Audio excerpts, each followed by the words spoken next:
क्या आप जानते हैं कि अयोध्या पर एक ऐसा शाप था जिसके बारे में अयोध्या की प्रजा को कुछ भी पता नहीं था। भगवान राम के जन्म से पहले अयोध्या भले ही समृद्ध था, लेकिन एक ऋषि के शाप के कारण दुख और संकट छुपा हुआ था। राजा दशरथ दिन रात प्रार्थना करते रहे कि कोई ऐसा पुत्र जन्म ले जो इस शाप को दूर करे। हे देवों, मुझे ऐसा पुत्र दे जो धर्म की रक्षा करे और मेरी प्रजा को संकट से मुक्त करे। अधिकतर लोग जानते हैं कि भगवान राम का जन्म दिव्य था, लेकिन बहुत कम लोग जानते हैं कि ये जन्म एक दुर्लभ खगोलीय संयोग में हुआ था। भगवान राम का जन्म पुष्य नक्षत्र में हुआ, जो हजारों साल में एक बार आता है। कहा जाता है कि जन्म के समय सभी तारे उनकी दिव्य ऊर्जा से उन्हें आशीर्वाद दे रहे थे। ये जन्म भगवान विष्णु के 7वें अवतार के रूप में हुआ। राम का प्रशिक्षण केवल वशिष्ठ जी द्वारा नहीं हुआ, बल्कि एक रहस्यमय ऋषि भविष्य देखने वाले छाया में मौजूद थे। भले ही गुरु वशिष्ठ राम को शिक्षा दे रहे थे, लेकिन ऋषि विश्वामित्र भी उन्हें भविष्य की लड़ाइयों के लिए तैयार कर रहे थे। तुम्हारे तीर अद्भुत हैं, वे अन्याय और अंधकार को मिटाएंगे। स्वयंवर सिर्फ ताकत का परीक्षण नहीं था, बल्कि इसमें एक दिव्य भविष्यवाणी छुपी थी। जनक का धनुष केवल एक साधारण हथियार नहीं था, ये भगवान शिव द्वारा बनाया गया था। केवल वही व्यक्ति इसे उठा सकता था जो धर्म निभाने का संकल्प ले सके। राम ने इसे उठाकर एक प्राचीन भविष्यवाणी पूरी की। वह पुरुष जो भगवान शिव के धनुष पिनाक को बिना प्रयास उठाकर प्रत्यंचा चढ़ा देगा, वही विष्णु का अवतार होगा और वही इस पृथ्वी से अधर्म का अंत करेगा।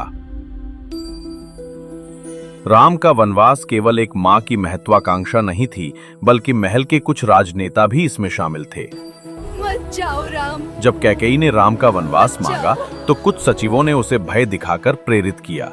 वे चाहते थे कि भरत को सिंहासन मिले। ये योजना राम के सबसे महान यात्रा की तैयारी थी। भले ही मेरा हृदय टूट जाए, मैं वचन निभाऊंगा। श्री राम ने वनवास में कई अद्भुत काम किए जो आम कथाओं में नहीं बताए गए।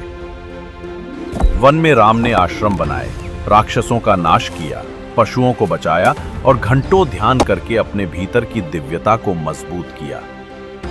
कई लोग नहीं जानते कि राम का वनवास केवल दंड नहीं था, बल्कि मानवता के लिए एक शिक्षा थी। राम ने दिखाया कि सबसे बड़ा बल सिंहासन या सत्ता में नहीं, बल्कि धर्म और सत्य का पालन करने में है। उनका हर कदम हमें कठिनाई में भी सत्य और धर्म का पालन करना सिखाता है। सच्ची शक्ति आराम में नहीं, बल्कि कठिन घड़ी में धर्म के पालन में है। राम के जीवन की भविष्यवाणी भारत के कई स्थानों में छुपी हुई थी। ऋषियों ने भविष्यवाणी लिखी थी।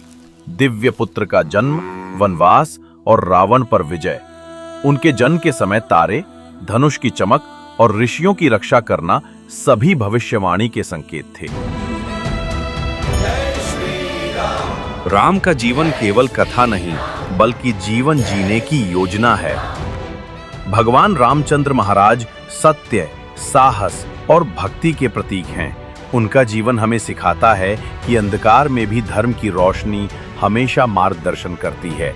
और भगवान श्री राम की इस दिव्य कथा के सभी पात्र, वीर हनुमान, जामवंत, सुग्रीव, बाली, शबरी और रावण जैसे अद्भुत लोग, सभी अपने अपने कर्म और भूमिका के साथ भगवान रामचंद्र जी के महान जीवन का अमर अध्याय बन गए।